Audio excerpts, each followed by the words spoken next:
पत्थरों में इन्होंने अन्न उपजाया, अपने बच्चों को पाला।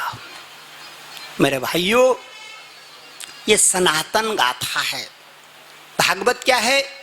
सनातन गाथा है। आज हम पंचम दिवस की कथा सुनेंगे।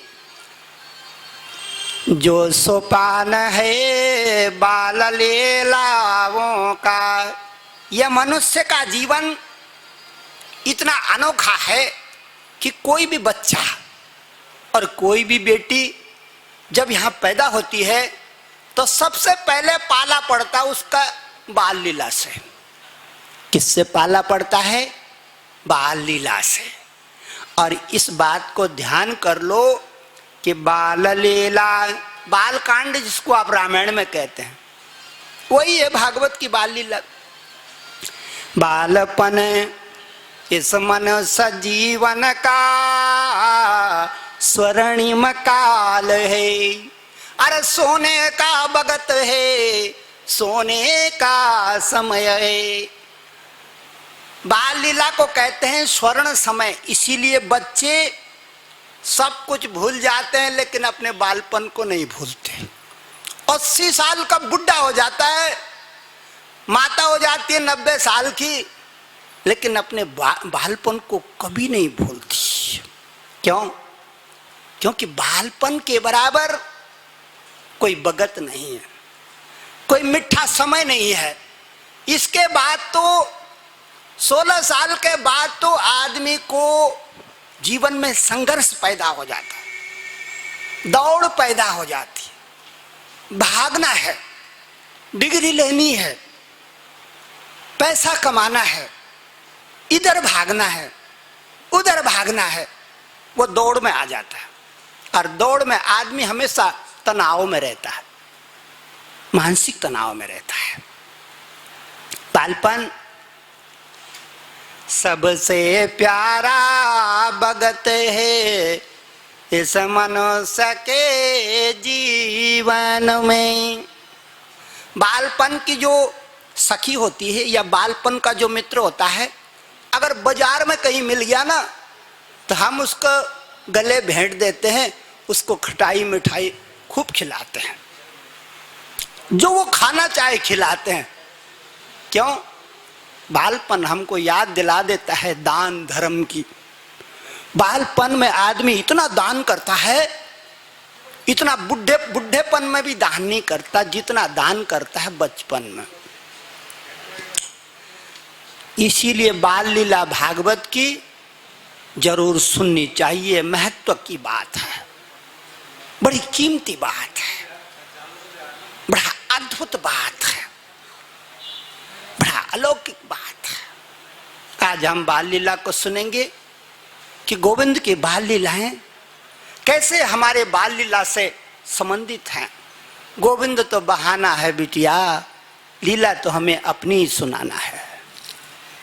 वो तो बहाना है नारायण, लीला तो सबके। रामायण सटकोट्य पारा, सबके अंदर राम बैठा हुआ है।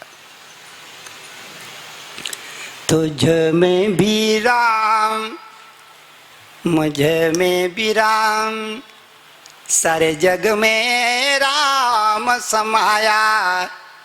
देखो राम जी की माया। सबके घट में भगवान का अंश है। इसीलिए हमको भागवत की कथा इतनी मीठी लगती है। क्यों लगती है? हमारे अंदर भी उस भगवान की एक झलक है, लेकिन काम करते करते तनाव में आके उस झलक को हम भूल जाते हैं। हमको तनाव याद रहता है, पैसा कमाना याद रहता है, झगड़ा करना याद रहता है, बाल बच्चे पैदा करना याद रहता है, खेत खलियान में काम करना याद रहता है, फैक्ट्री कारोबार में काम करना याद रहता है।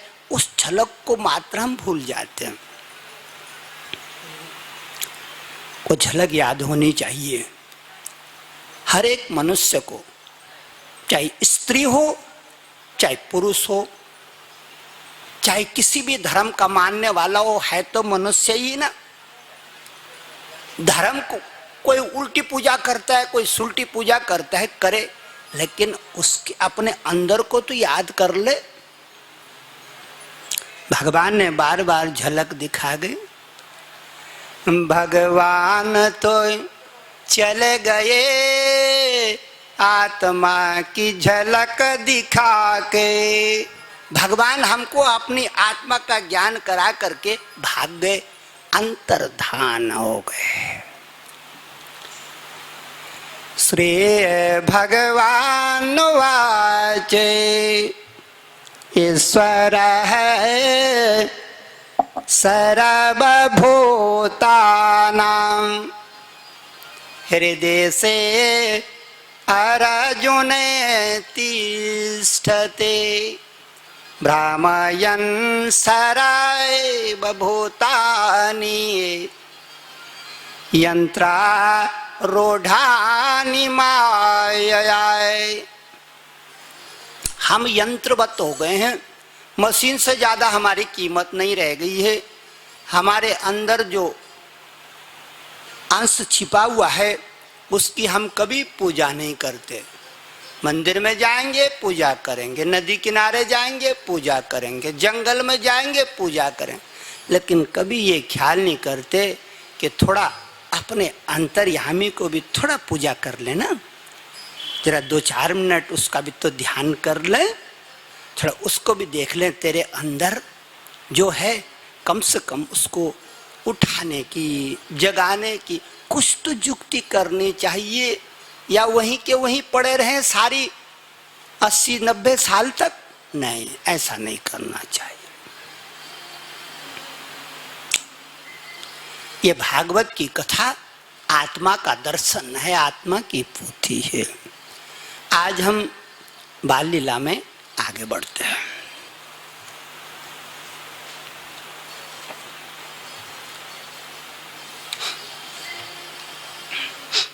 क्या कहते हैं गुरुजी, ध्यान से सुनो मेरी बहनों। श्री सुख उवाचे, तोताराम गीत गा रहा गोविंद के बगीचे में। भागवत में लिखा है सुखदेव मुनि के विषय में, तम अच्युताम कथाम कुंजे ताम अच्युताम कथाम कुंजे सुको जनताम सुकम भजे। तोता गूंज रहा है बगीचे में, इस डाल से उस डाल, उस डाल से उस डाल, उस डाल से उस डाल। तम अच्युताम कथाम कुंजे सुको जानता सुकम भजे। क्या कह रहा है? श्रीधाराम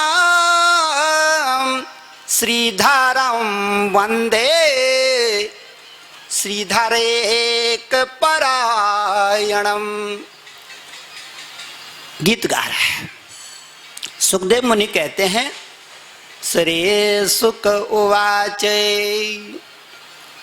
कंसेन प्रहिता घोरा पूतना बालघातिनी। ये अभागन पूतना का प्रसंग आ गया। गुरुजी कहते हैं, कंसेन प्रहिता घोरा पूतना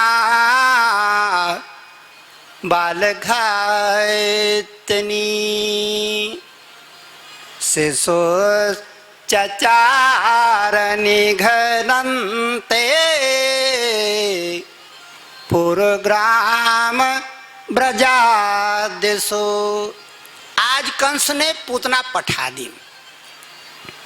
पूतना तू जा और जो भी गांव में अष्टमी को कोई आया हो उसको जहर दे के मार दे। पूतना गांव गांव भटक रही है, तुम्हारे गांव में कोई अष्टमी को आया? सबने कह दिया ना, कोई नहीं आया। चलते चलते नंद बाबा के गांव में पूतना खड़ी हो गई। एक ग्वालन से पूछा, तुम्हारे गांव में कोई अष्टमी? बोले हाँ, रात में आया है 12 बजे। किसका पूत है? बोले यशोमती का, नंद बाबा का। अच्छा, रात में आया अष्टमी को? हाँ। पूतना ने कहा बात बन गई। पूतना गांव में चलने लगे। अब पूतना ने अपना भेष बदल दिया। इसको भेष बदलने की विद्या आती है, ये सुरफनखा से कम नहीं है। जैसे सुरफनखा ने अपना भेष बनाया और राम लक्ष्मण को ब्याह करने चली, कौन? सुरफनखा। उसी तरह की विद्या ये पूतना भी जानती है। इसने अपना भेष बदल लिया, और जब भेष बदला तो सुक मुनि कहते हैं कैसा बदला, सुनो। श्री सुक उवाचे मनोहरांते मनोहरांते बनिता ब्रजोकसाम। आहा, आज इसने गोपियों के मन का बंटा धार कर दिया।